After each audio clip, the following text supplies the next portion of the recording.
लाजू नका, सांगा ना थोडेसे. नाही ह्यांचं तर काही बिचाऱ्यांचा प्रश्नच नाही. हा सांगा ना सांगा ना. आता लग्न नाही होऊन राहिले बरं, लोक बोंबलतात. पहा ना म्हणते पोरासाठी पोरगी. मी म्हणत असतो तुम्ही किती नखरे केले, घ्या ना शिकून. आता पहिले पाय दाखव, बोट दाखव, पाय वर कर.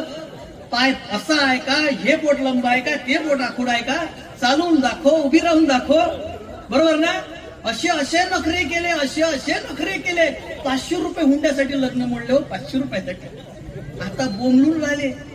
आमच्या वर्गात तर अशी अवस्था आहे, पोराचा बाप पोरीच्या घराच्या भोवती फिरून राहिला.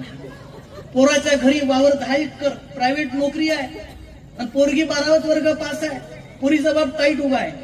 पोराचा बाप म्हणतो पाटील पहा ना, पोरगा चांगला आपलं 20,000 रुपये कमवून 10 एकर वावर आहे आपलं. बोलते नाही नाही त्यावरची इच्छा नाही.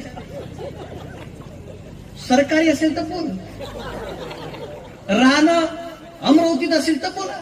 शहरात घर पाहिजे, वावरही पाहिजे आणि नोकरीही पाहिजे. आता कुठून आणावं सांगा बरं. आता हे जे केले धंदे इतिहास काळामध्ये, म्हणून तर म्हणत असतो ना, इतिहासामध्ये केलेल्या चुका दुरुस्त करण्यासाठीच इतिहास ऐकायचा असतो आणि इतिहासापासून प्रेरणा घेण्यासाठी. आता याच्यातून काय प्रेरणा घ्यायची आहे सांगा बरं. शेवटी मुली पोटात मारल्या लोकांनी. 1927 गुणोत्तर झालं. किती? 1927 वजा करा, किती राहिले?